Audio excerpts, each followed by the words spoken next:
Quero trazer uma palavra para vocês, para nortear e também estabelecer raízes na sua vida cristã. Quero falar hoje sobre a vida de oração de um cristão. Quero que, por favor, você abra a sua... Tem algum eco aí ou impressão minha? Isso deve ser... Tira o do retorno para mim aqui, por favor. Evangelho de Lucas, capítulo 18.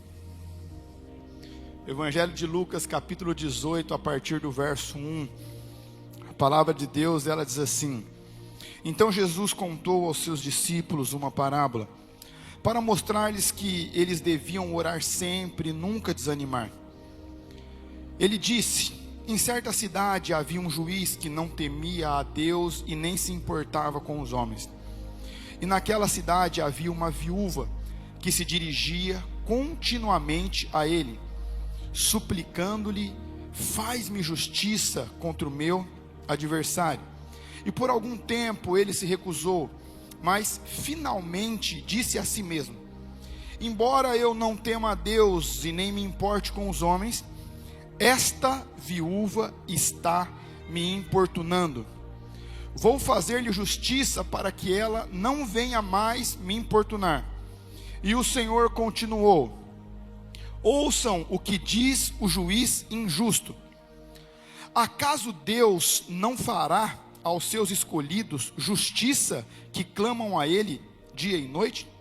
Continuará fazendo-os esperar? Eu lhes digo, Ele lhes fará justiça e rápido. Contudo, quando o Filho do Homem vier, encontrará fé na terra? Quero trabalhar com vocês a questão da necessidade de um cristão genuíno a estabelecer a sua rotina e vida diária de oração. Nesse texto nós enxergamos Jesus contando uma parábola que, até chegar ao final dela, a gente nem consegue dimensionar que ele estaria falando sobre oração, porque ele começa falando que em uma certa cidade, havia uma mulher e uma mulher viúva. E por que é interessante a gente observar o texto? Porque nós sabemos que na época de Jesus, as mulheres, elas não eram consideradas nas contagens. Elas não tinham decisão, elas não tinham poder diretivo, Nem o casamento elas podiam escolher. O casamento das mulheres eram arranjados pelos pais. E o texto começa falando que naquela cidade havia uma mulher, e ela era viúva. Ou seja, em uma condição ainda mais difícil do que ser só mulher. Era uma mulher que já tinha se casado e tinha ficado sozinha. E essa mulher, ela ainda tinha uma situação, ela tinha uma causa na vida dela que ela não conseguia resolver por si só. E ela precisava recorrer à lei, às leis, a uma autoridade para que ela tivesse a justiça vindo favorecendo a vida dela. Só que aí, para dificultar a situação ainda, nessa cidade existia um juiz que não temia a Deus e nem a homem algum. E é muito importante nós entendermos o texto. Quando o texto aqui diz homens, ele está falando só ao sexo masculino. Ele não está falando no plural homens e mulheres. Ou seja, ele não considerava nem o homem, nenhum. E para piorar a situação, não temia a Deus. Mas observe o que acontece nessa parábola que Jesus está contando. Ele diz assim: observem o que o juiz injusto diz. E o que o juiz diz? Ele reconhece, essa não era uma atribuição dada pelos outros a ele, era uma atribuição dele próprio. Ele diz: eu não respeito, nem considero nenhum homem, e nem temo a Deus. Mas essa viúva está me importunando de dia e de noite. E o texto diz que por um tempo ele ainda se endureceu, para que a causa dela não fosse respondida. Mas depois ele diz: se eu não fizer justiça para essa mulher, ela não vai me dar sossego. E olha só que história, né? A gente podia tirar tantas conclusões dessa parábola, não é verdade? Só que a ênfase que Jesus estava querendo dar aqui era a ênfase de uma vida contínua e intensa de oração. E aí ele diz, olha o que o Senhor continua dizendo: vocês acham mesmo que se um juiz injusto, que não teme a Deus, escutou a causa dessa mulher viúva, vocês acham que Deus não fará justiça para os seus escolhidos? Vocês acham que Deus vai fazê-los ficar esperando? Eu digo que Ele não só fará justiça, Ele não só vai intervir, Ele não só vai se manifestar em favor, mas Ele fará e fará depressa. E o texto continua: quando o Filho do Homem vier, Ele vai encontrar fé na terra. Agora entenda que o texto está falando aqui de uma situação extrema. Obviamente, eu, você, todos nós aqui, nós temos alguma situação, nós temos alguma causa, todos nós. Seja na saúde, seja na família, seja na própria vida, seja acadêmica, não é verdade? Seja financeira, seja com algum familiar, com algum ente querido. Mas a grande questão é que eu e você, todos nós aqui, temos alguma questão. Mas a grande questão aqui não é se a sua causa é extrema, ou se a sua causa é uma causa simples. O que Jesus está mostrando aqui é que se qualquer um de nós, mesmo aqueles com a mais baixa patente possível, porque é isso que essa mulher era.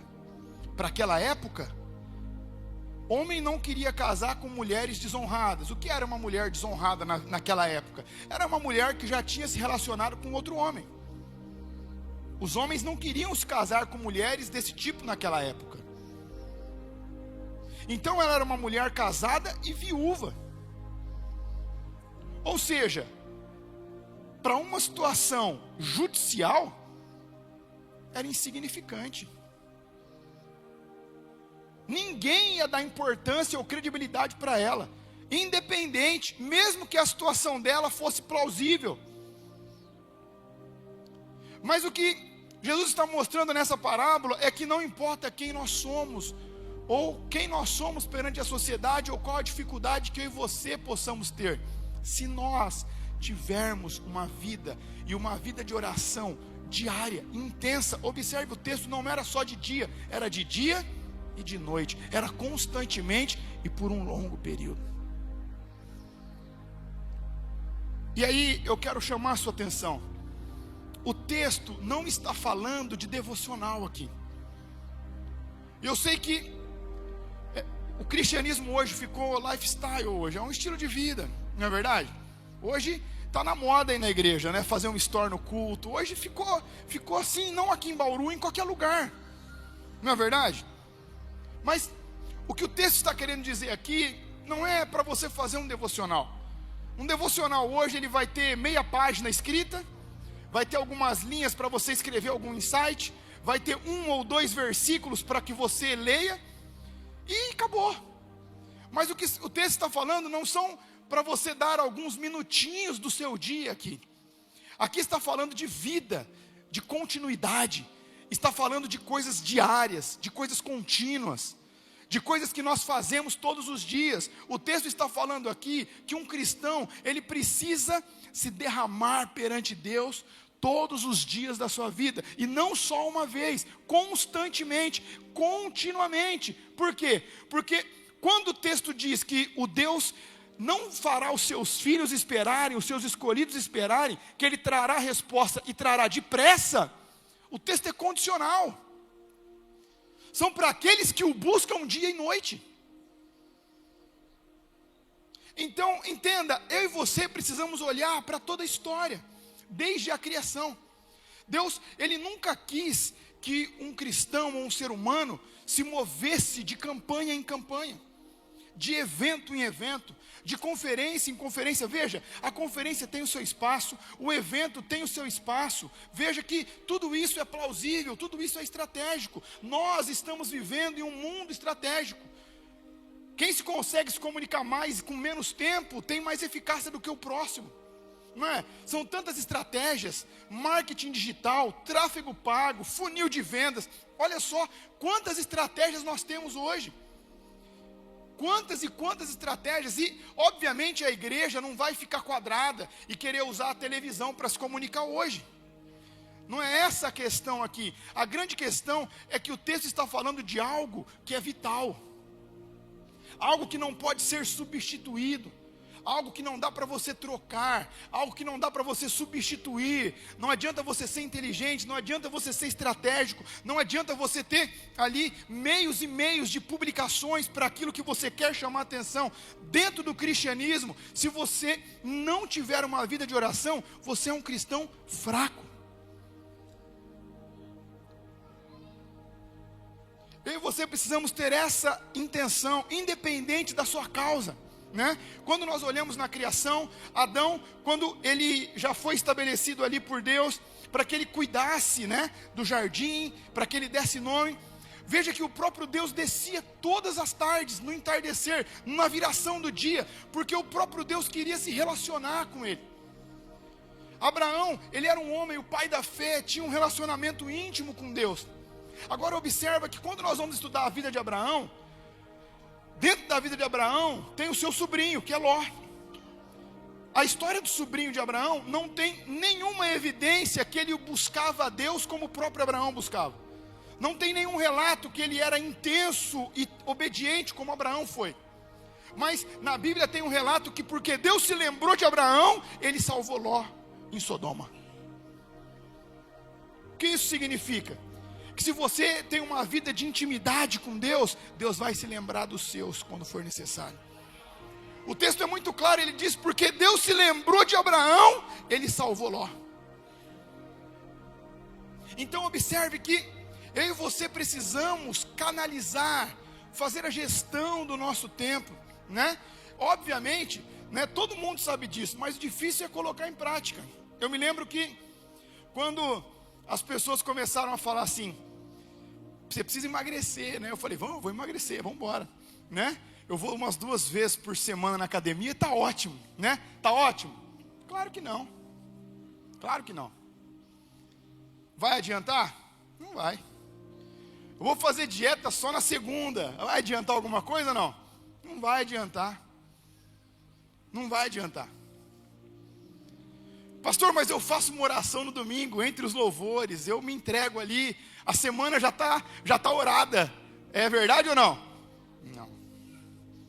Então observe que, pastor, eu quero passar numa faculdade federal de medicina, eu vou estudar 5 minutos por dia. Vai resolver minha situação, sim ou não? Não vai, porque eu preciso gastar tempo. E aqui o que o texto está falando na oração é a mesma coisa. Que para um cristão, a oração, ela precisa ser prioridade, ela precisa ser estabelecida. Você tem que ter horário, você tem que ter disciplina, você tem que ter ali organização, você não pode colocar outras coisas no lugar da oração. E aí, a história continua. Quando nós olhamos para Jacó no Val de Jaboque, o que acontece quando ele tem um encontro com Deus na madrugada?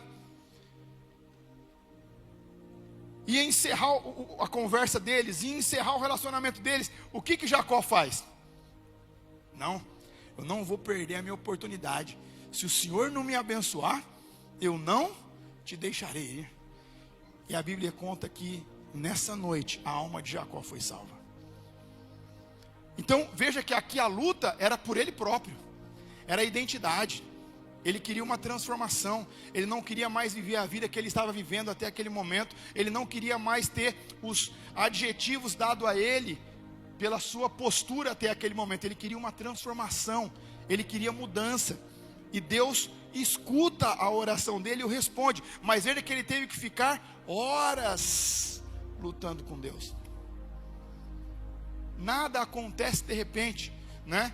Gustavo Paiva, um amigo, ele fala que demora bastante tempo para Deus fazer as coisas de repente, não é verdade? Então, entenda, quando nós olhamos para a Bíblia, nós enxergamos Ana chorando copiosamente, colocando a sua frustração por não ser mãe perante Deus. E Deus, Ele escuta e atende a oração de Ana, depois dela passar um bom tempo se derramando perante Deus e chorando na presença de Deus. E Deus dá para ela Samuel. Olha que interessante, Samuel, um homem multifunção na Bíblia, né? Ele foi juiz, sacerdote, profeta. Olha que interessante, quando ele entende a função dele perante a nação, ele é a primeira citação bíblica que ele vai colocar a falta de oração como pecado. Quando ele está intercedendo pela nação de Israel, ele fala assim: ai de mim, pecar contra Deus, deixando de orar por vós.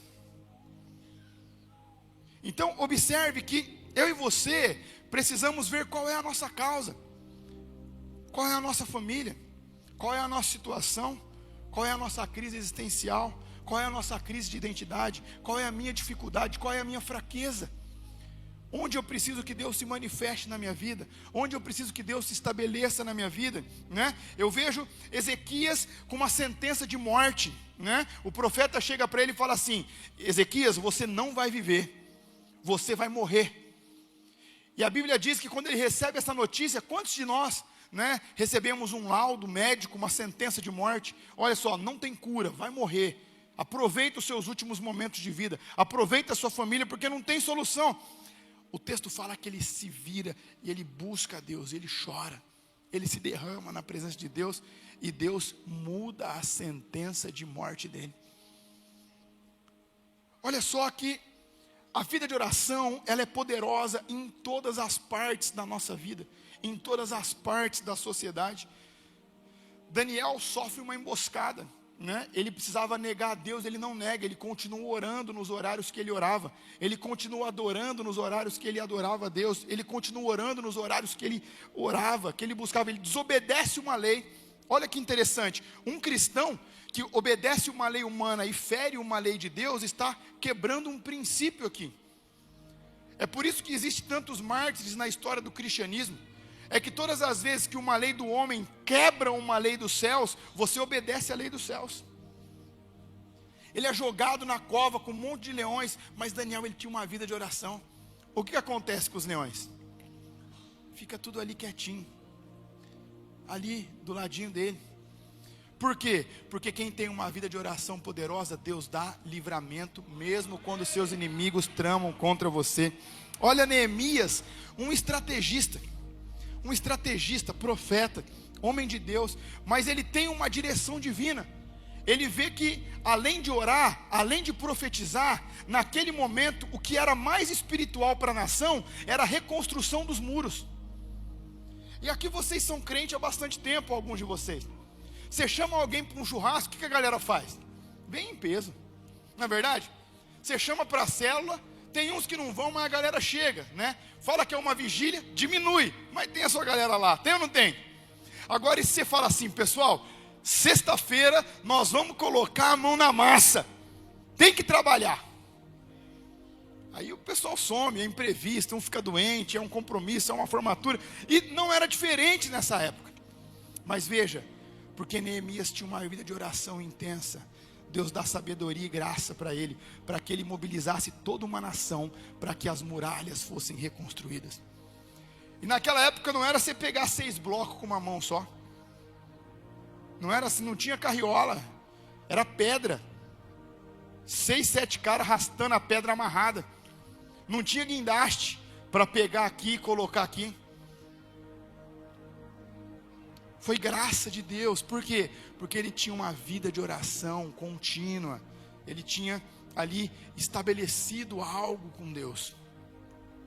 Olha para Paulo, ele se converte, ele começa a orar na sua conversão, ele ora no deserto, ele ora na praia, ele ora nas sinagogas, ele ora ali dentro do navio. Paulo, ele começa a ter uma vida constantemente de oração. O maior teólogo da história do cristianismo é o apóstolo Paulo, sem sombra de dúvidas, um dos poucos que fluíram nos 9 dons, um dos poucos que fluíram nos 5 ministérios. Mas esse Paulo, ele nos ensina algo muito especial. Nós precisamos orar sem cessar.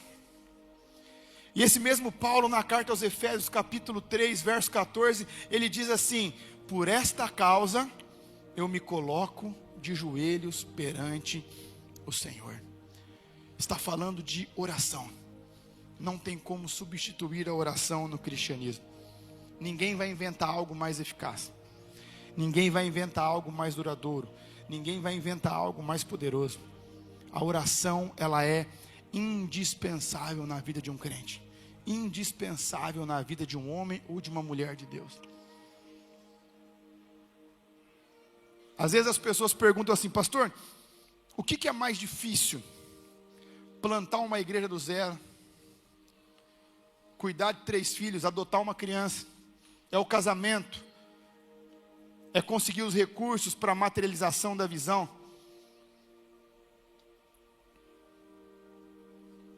Nada disso é mais difícil. O que é mais difícil? É disciplina para você não perder o seu compromisso com Deus na sua vida de oração.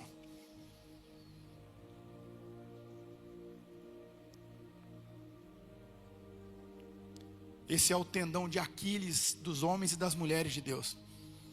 As pessoas ficam muito famosas. As pessoas ganham muito visibilidade. As pessoas ganham muito dinheiro. As pessoas ganham muita notoriedade. E facilmente, eles deixam a sua vida de oração como algo secundário. Mas é porque eu estou com mais rotina. É porque eu estou com mais compromisso. É porque eu estou com mais responsabilidade. É porque eu estou com muito network. É porque eu estou sendo convidado para muitas festas agora. Eu tenho que ser representado em muitos lugares agora. E aí está faltando tempo na minha vida. O que eu vou tirar? Eu vou tirar a oração. Mas um cristão, ele precisa ter esse entendimento que a oração, ela é inegociável na nossa vida. Ela é inegociável na nossa agenda. O nosso tempo com Deus, ele vem antes do seu tempo com a sua esposa, ele vem antes do seu tempo com os seus filhos, ele vem antes do seu trabalho, ele vem antes da sua festa, ele vem antes de tudo para você. Ou Deus é prioridade para você, ou ele não é.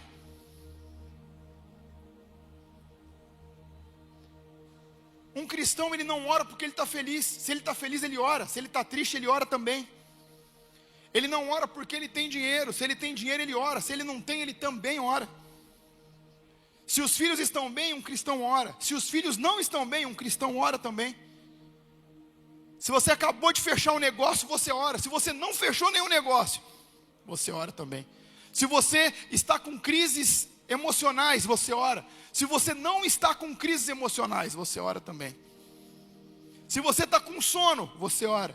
Se você não está com sono, você ora. Se você está com vontade, você ora. Se você não está com vontade, você ora também. Entenda, a vida de oração, ela precisa estar na sua agenda. Ela precisa estar na sua agenda. Quantos avivalistas, né? A rainha foi falar com John Wesley, né? Nas primeiras horas da manhã, e antes das 10 horas da manhã, ele não fazia nada além de orar. E a rainha foi falar com ele, e ele disse: manda avisar a rainha que eu não posso atendê-la, porque eu estou em audiência com os reis dos reis. A rainha foi dispensada por ele. Os exércitos tinham mais medo da oração de John Knox, da Escócia, do que dos exércitos e dos guerreiros escoceses. Então observe que eu e você precisamos ter estabelecido a nossa vida de oração. Se você conquistou muito, você precisa orar. Se você não conquistou nada, você precisa orar. Entenda que a vida de oração de um cristão, ela é inegociável, desde a criação. Os reformadores oraram. Os avivalistas oraram, os pais da fé oraram. O avivamento mais duradouro foi o dos irmãos morávios, dos moravianos. Por quê? Porque eles estabeleceram uma rotina de oração e por 100 anos nunca ficou um período sem oração naquele ministério. Eles faziam escala, eles dobravam a escala, eles davam um jeito, mas nenhum período ficou sem oração. Foi o avivamento mais duradouro de toda a história. Então entenda, Olha para o nosso país. Nós precisamos interceder pelo nosso país. Nós precisamos orar pelo nosso país. Nós precisamos chorar pelo nosso país. Foi assim que aconteceu na Inglaterra. A intercessão era para que Deus livrasse a Inglaterra de um derramamento de sangue. Eles já estavam cercados pelos franceses. A Revolução Francesa estava no seu momento ápice. Já tinha cercado a ilha. E eles oravam: Senhor, aviva a Inglaterra. Nos livra. Nos livra da frieza espiritual. Nos livra, Senhor. Nos livra, nos dê graça. E o Senhor respondeu a oração deles. A Escócia estava sendo dividida, né? Tem até um filme que ficou muito famoso, né? O Coração Valente, né? Ali a Escócia estava sendo destruída. Eles começaram a interceder. Vocês acham que o Brasil precisa da nossa intercessão, sim ou não? Precisa da nossa intercessão. Por quê? A oração poderosa de um cristão, vários cristãos em unidade, Deus ele responde e responde depressa. Se Deus não está respondendo, ou parece que ele está demorando, o problema não está nele, está na nossa vida de oração. Nós precisamos aprender a orar, a buscar a Deus. A equipe de louvor pode subir, por favor. Eu quero que você feche seus olhos agora, por favor. E que você entenda algo. Quando você ora, Deus te dá unção. Não dá para você comprar unção. A unção compra coisas que o dinheiro não pode comprar. A unção conecta você com pessoas que o network não consegue conectar. A unção restaura casamentos que as terapias não conseguem curar. Veja, a unção ela liberta vícios que os remédios e os médicos não conseguem libertar. Quando você ora, Deus te dá unção. A unção nunca esteve à venda. Observe que os grandes empresários, eles sempre procuram alguma cobertura espiritual. E quando eu digo cobertura espiritual, não estou falando de cristãos. Às vezes procuram um médium, procuram um espírita, procuram um feiticeiro, procuram alguma autoridade espiritual. Por quê? Porque eles sabem que para chegar em alguns lugares, o dinheiro deles não conseguem levá-los. Mas eu e você temos acesso direto a Deus. E Deus nos dá a unção. Só que Ele não vende a sua unção. Isso às vezes os cristãos, eles se perdem nisso. A unção não é irrevogável. O que são irrevogáveis são os dons. Você pode fluir nos dons sem ter unção. A unção nunca esteve à venda. O que às vezes se corrompem são os ungidos de Deus. Só que quando os ungidos de Deus se corrompem, Deus retira a unção deles. Eles até continuam com os dons, mas já não tem mais unção. Então entenda, não negocie a sua vida de oração. Não negocie, lembre-se. A coisa mais difícil da vida de um cristão é a estabilidade na vida de oração. Pode perceber que nesses últimos 10 anos, nós tivemos mais de 85 movimentos que começaram. E movimentos que às vezes tomaram o Brasil e já não existem mais. Por quê? Porque sem unção você não mantém um movimento. Sem unção você não mantém uma igreja. Sem unção você não mantém uma família. Sem unção você não mantém a sua empresa. Veja, e quando eu digo manter a sua empresa, não é manter a sua empresa aberta economicamente. Eu estou falando manter a sua empresa aberta para cumprir o propósito pelo qual Deus te deu ela. Porque a empresa aberta tem um monte. Tem gente que abre a empresa só para ganhar dinheiro. E eles vão bem nisso. Agora, para cumprir o propósito pelo qual Deus te deu ela, Ele vai falar para você qual é o propósito. Então entendam, a unção, ela vai ser conquistada através da sua vida de oração, de renúncia. Então feche seus olhos nesse momento.